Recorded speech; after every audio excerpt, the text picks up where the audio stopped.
후보님 여기 기자님 질의 좀 짧게 진행할 수밖에 없는 상황이어서요. 몇 가지만 받겠습니다. 질의 있으신 분? 후보님 네. 오늘 윤석열 후보가 토론에 나오셔가지고 특정적 중범죄 후보와 물타기 토론 어렵다는 또다시 토론 어렵다는 취지로 발언을 했는데 여기에 대해서 좀 어떻게 보시는지랑 계속 토론을 거부하고 있는 상황인데 이 부분에 대한 입장 그리고 어떤 식으로 이제 좀 전략 가져가실지 부탁드리겠습니다.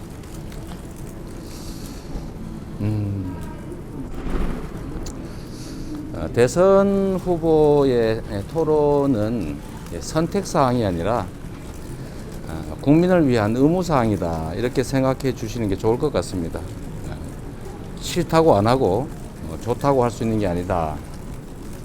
또 나라의 살림을 우리 국민들의 삶을 책임지겠다는 사람으로서 어떠한 계획을 가지고 있고 또 어떠한 역량을 가지고 있는지를 국민께 보여드리는 것이 도리이고 또 경쟁을 하는 마당에 우리 국민들께서 비교할 수 있는 기회를 드리는 게 온당하다 이렇게 생각합니다. 하다못해 신발 한 짝을 사더라도 비교할 수 있는 기회를 주지 않습니까? 그런데 이 국가의 운명과 우리 국민들의 삶을 통째로 책임지는 역할을 하겠다고 하면 마땅히 국민들께 판단의 기회를 드려야 한다고 생각합니다. 윤석열 후보가 또 토론의 조건으로 야당에서 주장하는 특별법에 의한 특검 수용을 계속 고수하고 있는데요. 후보님 입장에서 상근 특검이 아니라 특별법에 의한 특검도 수용 의사가 있으시냐요? 내가 임명하는 검사가 조사하는 특검을 하겠다. 그 불가능한 조건을 붙이고 계신 것 같은데 일단 법과 상식에 맞는 주장을 하시고 또 저는 이미 4개월 이상 이렇게 집중적인 수사를 받아서 아무것도 지금 나온 게 없지만 공연히 자꾸 의심을 받고 있는 상황이기 때문에 윤석열 후보의 혐의점 그중에 특히 부산저축은행 대출 비리를 묵인했다는 건 매우 중대한 범죄 혐의 아니겠습니까? 그 점까지 포함해서 그리고 특히 국민의힘이 민간개발을 강요했던 점, 공공개발을 포기시켰던 그런 범죄적 행위에 대해서도 당연히 특검을 해야 된다라고 생각합니다. 나한테 불리한 건 빼고 상대한테 문제 될 만한 것만 하고 또 내가 추천하는 검사가 특검을 하게 하는 그런 특검을 하겠다고 하면 이게 가능하겠습니까? 결국은 특검을 안 하면 토론을 안 하겠다는 건 둘 다 안 하겠다 그런 뜻으로 보여지는데 국민에 대한 예의가 아니다 그런 생각이 듭니다. 후보님 저 뉴스토마토의 최병호 기자입니다. 여성분이 먼저 드셨어요. 그럼 최 기자님도 마저 하십시오. 네. 오늘 후보님 직속으로 그 부동산 개혁이 출범했는데 이후의 의미와 역할하고 그리고 이제 최근에 정책 신뢰도 고려하지 않고 부동산 정책을 쏟아낸다는 지적이 좀 있는데 일단 그러시면 우리 더불어민주당의 이제 3기 민주정부 뭐 대체적으로 많은 성과를 냈지만 그 중에 민심이 입안된 제일 중요한 이유는 뭐 모두가 인정하는 것처럼 부동산 그 중에서도 이제 주택 정책일 겁니다.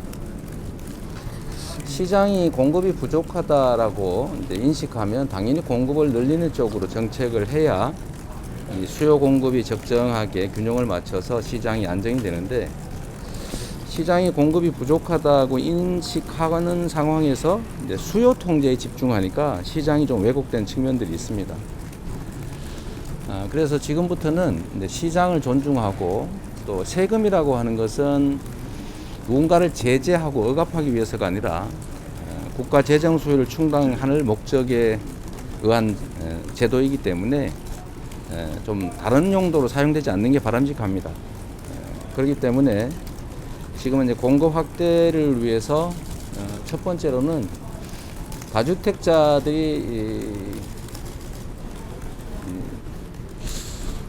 종부세를 부과받고 이제 매각을 하고 싶어도 지금 이제 과중한 양도세 때문에 지금 이제 어려움을 겪고 있는 상황이라 일시적으로 이제 매물을 낼 기회를 한번 주면 시장의 공급이 일단 좀 신속하게 늘어날 수 있다는 점이 있고 두 번째는 기존 택지들에서 용적률과 층수 규제를 좀 완화하면 신규 공급이 좀 더 원활하게 늘어날 것이다.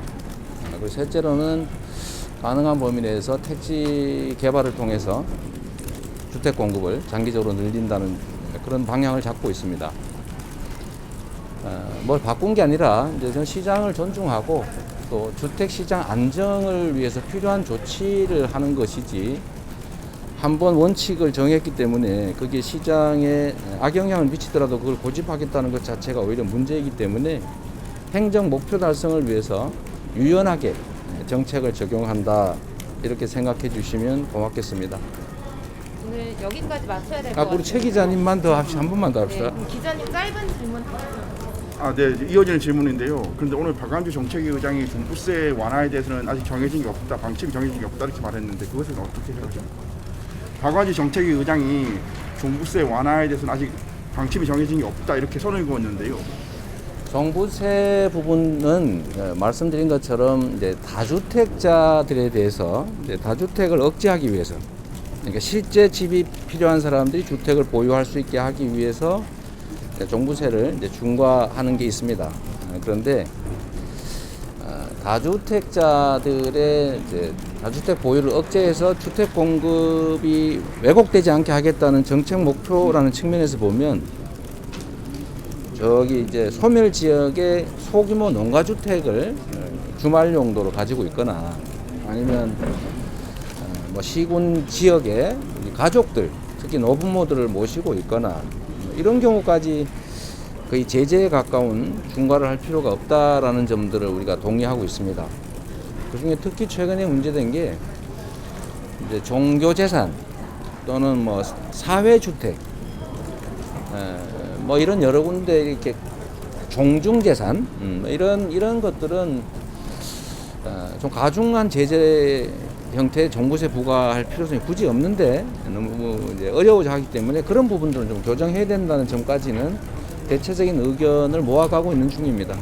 최종적인 결과는 조만간 내게 되지 않을까 싶은데요. 좀 기다려봐 주시면 좋겠습니다. 네, 여기까지 고맙습니다.